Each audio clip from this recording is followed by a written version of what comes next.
ಸ್ನೇಹಿತರೆ ನಮಸ್ಕಾರ. ಲೋಕಸಭೆ ಚುನಾವಣೆಯ ದಿನಾಂಕ ಹತ್ತಿರ ಬರ್ತಾ ಇದ್ದಂಗೆ ರಾಜಕೀಯ ಬೆಳವಣಿಗೆಗಳು ಕೂಡ ಹೆಚ್ಚಾಗ್ತಿದೆ. ಅದರಲ್ಲೂ ಕೂಡ ಮಂಡ್ಯ ಲೋಕಸಭಾ ಕ್ಷೇತ್ರವನ್ನು ಬಿಟ್ಟರೆ ಇನ್ನು ಹೆಚ್ಚು ಗಮನವನ್ನು ಸೆಳೀತಾ ಇರುವಂಥ ಲೋಕಸಭಾ ಕ್ಷೇತ್ರ ಅಂತ ಹೇಳಿದ್ರೆ ಅದು ಬೆಳಗಾವಿ ಜಿಲ್ಲೆ 2 ಲೋಕಸಭಾ ಕ್ಷೇತ್ರ. ಹೇಳಿ ಕೇಳಿ ಬೆಳಗಾವಿ ಜಿಲ್ಲೆ ಇಡೀ ರಾಜ್ಯದಲ್ಲೇ ಹೆಚ್ಚು ಮತದಾರರನ್ನು ಹೊಂದಿರುವಂತಹ ಅತಿ ದೊಡ್ಡ ಜಿಲ್ಲೆ. ಹೀಗಾಗಿ ಇಲ್ಲಿ ರಾಜಕೀಯವು ಕೂಡ ಅಷ್ಟೇ ಡಿಫ್ರೆಂಟ್ ಅನ್ಕೊಳ್ಳಿ. ಹೇಗೆ ಬೇರೆ ಕಡೆಯ ರಾಜಕೀಯ ಭಿನ್ನವೋ ಹಾಗೆ ಬೆಳಗಾವಿ ಭಾಗದ ರಾಜಕಾರಣ ಕೂಡ ಅಷ್ಟೇ ಭಿನ್ನ. ಮತ್ತು ಮುಂಬೈ ಬೇರೆ ಕನೆಕ್ಷನ್ ಇರೋದ್ರಿಂದ ಸಹಜವಾಗಿ ಇಲ್ಲಿನ ರಾಜಕೀಯದ ಮೇಲೆ ಸಾಕಷ್ಟು ಪ್ರಭಾವವನ್ನು ಬೀರುವಂತಹ ಹಲವಾರು ಪಕ್ಷಗಳಿದ್ದಾವೆ, ಸಂಘಟನೆಗಳಿದ್ದಾವೆ. ಅದೇ ರೀತಿ ಈಗ ಈ ಬೆಳಗಾವಿಯ ರಾಜಕಾರಣದಲ್ಲಿ ಚಿಕ್ಕೋಡಿ ಲೋಕಸಭಾ ಕ್ಷೇತ್ರದಲ್ಲಿ ಭಾರಿ ಬೆಳವಣಿಗೆ ನಡೀತಾ ಇದೆ. ಕಾಂಗ್ರೆಸ್ಗೆ ಶಿವಸೇನೆ ಕೊಟ್ಟಿರುವಂಥ ಬೆಂಬಲ ಬಿಜೆಪಿಯ ಎದೆಬಿಡಿತವನ್ನು ಹೆಚ್ಚಿಸಿದೆ. ಈ ಮೂಲಕ ಕಾಂಗ್ರೆಸ್ನ ಅಭ್ಯರ್ಥಿ ಆಗಿರುವಂಥ ಪ್ರಿಯಾಂಕಾ ಜಾರಕಿಹೊಳಿಗೆ ಒಂದು ರೀತಿಯಲ್ಲಿ ಪ್ಲಸ್ ಪಾಯಿಂಟ್. ಅಷ್ಟು ಮಾತ್ರವಲ್ಲ, ಸಾಹುಕಾರ್ ಬ್ರದರ್ಸ್ ಮಾಡಿರುವಂತಹ ರಣತಂತ್ರದ ಮತ್ತೊಂದು ಭಾಗ. ನಾನು ಮೊನ್ನೆ ಅಷ್ಟೇ ಒಂದು ಸ್ಟೋರಿಯನ್ನು ನಿಮ್ಮ ಮುಂದೆ ಇಟ್ಟಿದ್ದೆ. ಬೆಳಗಾವಿಯ ಚಿಕ್ಕೋಡಿಯಲ್ಲಿ ಈ ಬಾರಿ ಪ್ರಿಯಾಂಕಾ ಜಾರಕಿಹೊಳಿಯನ್ನ ಗೆಲ್ಲಿಸಬೇಕು ಅನ್ನುವಂಥ ಕಾರಣಕ್ಕೋಸ್ಕರ ಜಾರಕಿಹೊಳಿ ಬ್ರದರ್ಸ್, ಸಾಹುಕಾರ್ ಬ್ರದರ್ಸ್ ಭಾರಿ ಭರ್ಜರಿ ರಣತಂತ್ರವನ್ನೇ ರೂಪಿಸುತ್ತಿದ್ದಾರೆ ಮತ್ತು ಒಂದೊಂದು ಭಾಗದಲ್ಲೂ ಕೂಡ ಒಂದೊಂದು ರೀತಿಯಾದಂತಹ ಅಸ್ತ್ರವನ್ನ ಪ್ರಯೋಗ ಮಾಡ್ತಿದ್ದಾರೆ ಅನ್ನುವಂಥ ವಿಚಾರವನ್ನು ಮುಂದಿಟ್ಟಿದೆ. ಜೊತೆಗೆ ಎಲ್ಲಾ ಸಹೋದರರು ಕೂಡ ಸತೀಶ್ ಜಾರಕಿಹೊಳಿಯ ಮಗಳ ಬೆನ್ನಿಗೆ ನಿಂತಿದ್ದಾರೆ. ತನ್ನ ಮಗಳನ್ನ ಗೆಲ್ಲಿಸಬೇಕು ಅನ್ನುವಂತಹ ಒಂದು ಕಾರಣಕ್ಕೋಸ್ಕರ ಮತ್ತು ತಮ್ಮ ಕುಟುಂಬದ, ತಮ್ಮ ವಂಶದ ಒಂದು ಕುಡಿ ಲೋಕಸಭೆಯನ್ನ ಪ್ರವೇಶ ಮಾಡಬೇಕು ಅನ್ನುವಂಥ ಕಾರಣಕ್ಕೋಸ್ಕರ ಅಷ್ಟೋ ಜನರು ಕೂಡ ಒಂದಾಗಿದ್ದಾರೆ ಅನ್ನುವಂಥ ಮಾಹಿತಿಯನ್ನು ನಿಮ್ಮ ಮುಂದೆ ಇಟ್ಟಿದೆ. ಅದಕ್ಕೆ ಪೂರಕವಾಗಿ ಈಗ ಇದೇ ಚಿಕ್ಕೋಡಿಯಲ್ಲಿ ಮತ್ತೊಂದು ದೊಡ್ಡ ಬೆಳವಣಿಗೆ ನಡೆದಿದೆ. ಇದು ಕಾಂಗ್ರೆಸ್ಗೆ ದೊಡ್ಡ ಅನುಕೂಲವೇ ಆಗಲಿದೆ. ಅದು ಹೇಗೆ, ಅದರ ಬಗ್ಗೆ ಕಂಪ್ಲೀಟ್ ಮಾಹಿತಿಯನ್ನು ಕೊಡ್ತಾ ಹೋಗ್ತೇನೆ. ಅದಕ್ಕಿಂತ ಮುಂಚೆ ನೀವಿನ್ನೂ ಕೂಡ ನಮ್ಮ ಚಾನಲನ್ನು ಸಬ್ಸ್ಕ್ರೈಬ್ ಮಾಡಿಲ್ಲ ಅಂದರೆ ದಯವಿಟ್ಟು ಕೂಡಲೇ ಸಬ್ಸ್ಕ್ರೈಬ್ ಮಾಡಿ ಸ್ನೇಹಿತರೆ. ನೋಡಿ, ಚುನಾವಣಾ ದಿನಾಂಕ ಸಮೀಪಿಸುತ್ತಿದ್ದಂತೆ ಚಿಕ್ಕೋಡಿ ಲೋಕಸಭಾ ಕ್ಷೇತ್ರದಲ್ಲಿ ಕಾಂಗ್ರೆಸ್ ಮತ್ತು ಬಿಜೆಪಿ ನಡುವೆ ಹಣಾಹಣಿ ಹೆಚ್ಚಾಗ್ತಾ ಇದೆ. ಉತ್ತರ ಕರ್ನಾಟಕ ಭಾಗದಲ್ಲಿ ಮೇ 7ರಂದು ಚುನಾವಣೆ ನಡೆಯಲಿದ್ದು ಮತದಾರರನ್ನು ಸೆಳೆಯೋದಕ್ಕೆ 2 ರಾಷ್ಟ್ರೀಯ ಪಕ್ಷಗಳು ಹಲವು ತಂತ್ರಗಾರಿಕೆಯನ್ನು ನಡೆಸ್ತಾ ಇದ್ದು, ಚಿಕ್ಕೋಡಿ ಕಾಂಗ್ರೆಸ್ ಅಭ್ಯರ್ಥಿ ಪ್ರಿಯಾಂಕಾ ಜಾರಕಿಹೊಳಿ ಪರ ಈಗ ಮತ್ತೊಂದು ಪಕ್ಷ ಸಾಥನ್ನು ಕೊಡೋದ್ರ ಮೂಲಕ ಕಾಂಗ್ರೆಸ್ನ ಮತ್ತು ಜಾರಕಿಹೊಳಿಯವರ ಹಾಗೇನೆ ಪ್ರಿಯಾಂಕಾ ಅವರ ಶಕ್ತಿಯನ್ನ, ಬಲವನ್ನ ಹೆಚ್ಚಿಸಿದೆ ಅಂತಲೇ ಹೇಳ್ಬೋದು. ಅದು ಬೇರೆ ಯಾವುದೂ ಅಲ್ಲ, ಅದೇ ಶಿವಸೇನೆ. ಹೌದು, ಶಿವಸೇನೆ ಈಗ ಅಧಿಕೃತವಾಗಿ ಇಲ್ಲಿ ಚಿಕ್ಕೋಡಿ ಲೋಕಸಭಾ ಕ್ಷೇತ್ರದಲ್ಲಿ ಈ ಕಾಂಗ್ರೆಸ್ನ ಅಭ್ಯರ್ಥಿಯ ಬೆನ್ನಿಗೆ ನಿಂತಿದೆ.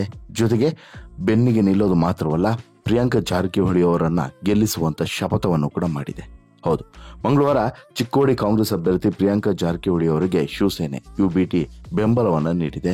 8 ವಿಧಾನಸಭಾ ಕ್ಷೇತ್ರಗಳನ್ನು ಹೊಂದಿರುವಂತಹ ಈ ಚಿಕ್ಕೋಡಿ ಲೋಕಸಭಾ ಕ್ಷೇತ್ರದಲ್ಲಿ ಮಹಾರಾಷ್ಟ್ರದ ರಾಜ್ಯದ ಗಡಿಯೂ ಕೂಡ ಇದೆ ಮತ್ತು ಹೆಚ್ಚಿನ ಸಂಖ್ಯೆಯ ಮರಾಠಿ ವೋಟರ್ಸ್ ಕೂಡ ಇರೋದ್ರಿಂದ ಸಹಜವಾಗಿ ಶಿವಸೇನೆ ಈಗ ಇವರಿಗೆ ಬೆಂಬಲವನ್ನು ಕೊಟ್ಟಿರುವಂಥದ್ದು, ಕಾಂಗ್ರೆಸ್ಗೆ ಬೆಂಬಲವನ್ನು ಕೊಟ್ಟಿರುವಂಥದ್ದು ಭಾರಿ ಕುತೂಹಲ ಮತ್ತು ಭಾರಿ ಬೆಳವಣಿಗೆಗೂ ಕೂಡ ಕಾರಣ ಆಗಿದೆ ಅನ್ನೋದೇ ಇಲ್ಲಿ ಗಮನಿಸಬೇಕಾಗಿರುವಂಥ ಅಂಶ. ಪ್ರಿಯಾಂಕಾ ಜಾರಕಿಹೊಳಿಗೆ ಶಿವಸೇನೆ UBT ಬೆಂಬಲವನ್ನು ನೀಡಿರೋದ್ರಿಂದ ಕಾಂಗ್ರೆಸ್ ಮರಾಠಿ ಮತಗಳ ದೊಡ್ಡ ಪಾಲನೆ ಪಡೆಯುವಂತಹ ಲೆಕ್ಕಾಚಾರದಲ್ಲಿ ಇದೆ ಅನ್ನೋದು ರಾಜಕೀಯ ತಜ್ಞರ ಅಭಿಪ್ರಾಯ. ಮಂಗಳವಾರ ಚಿಕ್ಕೋಡಿ ಸಮೀಪದ ಕುರಂದವಾಡದಲ್ಲಿ ಕಾಂಗ್ರೆಸ್ ಮುಖಂಡರಾದಂತಹ ವಿವೇಕ್ ಜತ್ತಿ ಮತ್ತು ಮಂಜೂರ್ ಸಂತೇಶ್ ಅಂದರೆ ಶಿವಸೇನೆಯ ಮುಖಂಡ ವೈಭವ್ ಉಂಗಾಳೆ ಅವರು ಭೇಟಿಯಾಗಿ ಮಾತುಕತೆಯನ್ನು ನಡೆಸಿದ್ರು. ಚಿಕ್ಕೋಡಿಯಲ್ಲಿ ಕಾಂಗ್ರೆಸ್ಗೆ ಸಂಪೂರ್ಣ ಬೆಂಬಲ ನೀಡೋದಾಗಿ ಉಂಗಳೆ ಭರವಸೆಯನ್ನು ಕೊಟ್ಟರು. ಮುಂದಿನ ದಿನಗಳಲ್ಲಿ ಪ್ರಿಯಾಂಕಾ ಅವರನ್ನು ಬೆಂಬಲಿಸಿ ಮಹಾರಾಷ್ಟ್ರದ ಗಡಿಗೆ ಹೊಂದಿಕೊಂಡು ಇರುವಂತಹ ಕ್ಷೇತ್ರದ ಹಲವು ಪ್ರದೇಶಗಳಲ್ಲಿ ಪ್ರಚಾರವನ್ನು ಕೂಡ ಮಾಡೋದಾಗಿಯೂ ಕೂಡ ಹೇಳಿದ್ದಾರೆ. ಕ್ಷೇತ್ರದ ಹೆಚ್ಚಿನ ಜನಸಂಖ್ಯೆಯು ಕೂಡ ಮರಾಠಿ ಮಾತನಾಡ್ತಾರೆ. ಹಿಂದಿನಿಂದಲೂ ಕೂಡ ಬಿಜೆಪಿಯನ್ನು ಬೆಂಬಲಿಸ್ತಾ ಬಂದಂತಹ ಪಕ್ಷ ಇದು ಮತ್ತು ಹಾಲಿ ಸಂಸದ ಅಣ್ಣಾ ಸಾಹೇಬ್ ಜೊಲ್ಲೆ ಅವರನ್ನ 2019ರ ಚುನಾವಣೆಯಲ್ಲಿ ಕಾಂಗ್ರೆಸ್ ವಿರುದ್ಧ ಗೆಲ್ಲೋದಕ್ಕೆ ಸಹಾಯ ಮಾಡಿದ್ದು ಕೂಡ ಇದೇ ಶಿವಸೇನೆ. ಕಳೆದ ಚುನಾವಣೆಯಲ್ಲಿ ಶಿವಸೇನೆ ತಟಸ್ಥವಾಗಿತ್ತು, ಆದರೂ ಕೂಡ ಇದು ಇಂಪ್ಯಾಕ್ಟ್ ಆಗ್ತಾ ಇತ್ತು. ಆದರೆ ಈ ಬಾರಿ ತಟಸ್ಥವಾಗಿರದೆ ಇಲ್ಲಿ ಕಾಂಗ್ರೆಸ್ಗೆ ಬೆಂಬಲವನ್ನು ಕೊಟ್ಟಿರುವಂಥದ್ದು ಭಾರಿ ಪ್ಲಸ್ ಪಾಯಿಂಟ್ ಆಗಿದೆ. ಹಾಗಾದರೆ ಕಾಂಗ್ರೆಸ್ಗೆ ಇದು ಹೇಗೆ ಲಾಭ, ಸಾಹುಕಾರ್ ಬ್ರದರ್ಸ್ಗೆ ಇದು ಹೇಗೆ ಲಾಭ ಅನ್ನೋದನ್ನು ನೋಡ್ತಾ ಹೋಗೋದಾದ್ರೆ ಸ್ನೇಹಿತರೆ, ಈಗಾಗಲೇ ಹೇಳಿದಂತೆ ಈ ಮಹಾರಾಷ್ಟ್ರದ ಗಡಿ ಆಗಿರೋದ್ರಿಂದ ಯಾವುದು ಚಿಕ್ಕೋಡಿ ಲೋಕಸಭಾ ಕ್ಷೇತ್ರ ಸಹಜವಾಗಿ ಒಂದು ಮಹಾರಾಷ್ಟ್ರದ ಅತಿ ಹೆಚ್ಚು ಸಂಪರ್ಕ ಸಾಧನಗಳು ಇಲ್ಲಿಂದನೇ ಓಡಾಟವನ್ನು ನಡೆಸ್ತವೆ. ಜೊತೆಗೆ ಪ್ರಮುಖವಾಗಿ ಜನರಿಗೂ ಕೂಡ ಮಹಾರಾಷ್ಟ್ರದ ಕನೆಕ್ಷನ್ ತುಂಬ ಹತ್ತಿರವಾಗಿದೆ. ಮಹಾರಾಷ್ಟ್ರದ ಕೆಲವೊಂದಷ್ಟು ಊರುಗಳಿಗೆ ಹೋಗೋದು ಬರೋದು ಇನ್ನೊಂದು ಮತ್ತೊಂದು ಎಲ್ಲವೂ ಕೂಡ ಕಾಮನ್ ಆಗಿ ಹೋಗಿದೆ. ಇನ್ನು ಮರಾಠಿ ಅನ್ನೋದು ಇದೆಯಲ್ಲ, ಮರಾಠಿ ಅನ್ನೋದು ಇವರ ಒಂದು ಬರ್ತ್ ಲ್ಯಾಂಗ್ವೇಜ್. ಹೀಗಾಗಿ ಅದನ್ನೇ ಮರಾಠಿ ಲ್ಯಾಂಗ್ವೇಜನ್ನು ಹಿಡ್ಕೊಂಡು ಇಲ್ಲಿ ಗೇಮ್ ಪ್ಲಾನನ್ನು ರೂಪಿಸ್ತಿದ್ದಾರೆ. ಜೊತೆಗೆ ಒಂದಷ್ಟು ತಂತ್ರಗಾರಿಕೆಯನ್ನು ಕೂಡ ಮಾಡ್ತಿದ್ದಾರೆ. ಅಲ್ಲಿ ಮತ್ತೆ ಒಂದು ಏನು ಅಂತ ಹೇಳಿದ್ರೆ, ಮರಾಠಿ ಮತ್ತು ಈ ಶಿವಸೇನೆ ಇವೆರಡೂ ಕೂಡ ಒಂದೇ ನಾಣ್ಯದ ಎರಡು ಮುಖಗಳು ಇದ್ದಂತೆ. ಹೀಗಾಗಿ ಆ ನಿಟ್ಟಿನಲ್ಲೂ ಕೂಡ ಒಂದಷ್ಟು ತಂತ್ರಗಾರಿಕೆಗಳನ್ನು ಮಾಡಿ ಹೆಚ್ಚು ಸ್ಥಾನಗಳನ್ನು ಗೆಲ್ಲಬೇಕು ಅನ್ನುವಂತಹ ಕಾಂಗ್ರೆಸ್ನ ಬಯಕೆಗೆ ಇದೊಂದು ಸೇರ್ಪಡೆಯಾಗಿ ನಿಲ್ಲಬೇಕು ಅನ್ನುವಂತಹ ತಂತ್ರಗಾರಿಕೆಯನ್ನು ಮಾಡ್ತಾ ಇದ್ದಾರೆ. ಅದೇನೇ ಇದ್ರೂ ಕೂಡ ಸ್ನೇಹಿತರೆ, ಒಂದು ತಿಳ್ಕೊಳ್ಳಿ, ಚಿಕ್ಕೋಡಿ ಲೋಕಸಭಾ ಕ್ಷೇತ್ರ ಕಂಪ್ಲೀಟ್ ಆಗಿ ಜಾರಕಿಹೊಳಿ ಅವರ ಬ್ರದರ್ಸ್ ಕೈಯಲ್ಲಿ ಇದೆ ಅಂತೇಳಿ ನೀವು ಅಂದ್ಕೊಂಡ್ರು ಕೂಡ ಸುಳ್ಳಾಗುತ್ತೆ. BJP ಇಲ್ಲಿ ತನ್ನ ಕೆಲಸವನ್ನು ಹೇಗೆ ಮಾಡಬೇಕೋ ಅದು ಮಾಡೇ ಮಾಡುತ್ತೆ. ಆದರೆ ಇಲ್ಲಿ ಕಾಂಗ್ರೆಸ್ ಈ ಬಾರಿ ಒಂದಷ್ಟು ತಂತ್ರಗಾರಿಕೆಯನ್ನು ಮಾಡಿರುವಂಥದ್ದು ಮತ್ತು ಜಾರಕಿಹೊಳಿ ಬ್ರದರ್ಸ್ ಎಲ್ಲ ಜಾರಕಿಹೊಳಿಯ ಅಣ್ಣ ತಮ್ಮಂದರು ಇಲ್ಲಿ ಈ ಪ್ರಿಯಾಂಕಾ ಜಾರಕಿಹೊಳಿ ಬೆನ್ನಿಗೆ ನಿಂತಿರುವುದು ಇದು ಆಕೆಯ ಪ್ಲಸ್ ಪಾಯಿಂಟ್. ಇದರ ಜೊತೆಗೆ ಚಿಕ್ಕೋಡಿಯಲ್ಲಿರುವಂತಹ ಬೇರೆ ಬೇರೆ ಸಮಸ್ಯೆಗಳು, ಚಿಕ್ಕೋಡಿಯಲ್ಲಿರುವಂತಹ ಬೇರೆ ಬೇರೆ ಒಂದು ಚಾಲೆಂಜಸ್ಗಳು, ಇವೆಲ್ಲದರ ಬಗ್ಗೆನೂ ಕೂಡ ಅರಿವಿದೆ ಪ್ರಿಯಾಂಕಾ ಜಾರಕಿಹೊಳಿಗೆ. ಹೀಗಾಗಿ ಸಹಜವಾಗಿ ಇದ್ರ ಬಗ್ಗೆನೇ ಆಲೋಚನೆಯನ್ನು ಮಾಡ್ತಾರೆ. ಇನ್ನು ಜೊಲ್ಲೆ ಬಗ್ಗೆ ಮಾತನಾಡಬೇಕು ಅಂತ ಹೇಳಿದ್ರೆ, ಜೊಲ್ಲೆ ಕಳೆದ ಬಾರಿಯೂ ಕೂಡ ಸಂಸದರಾಗಿದ್ದರು.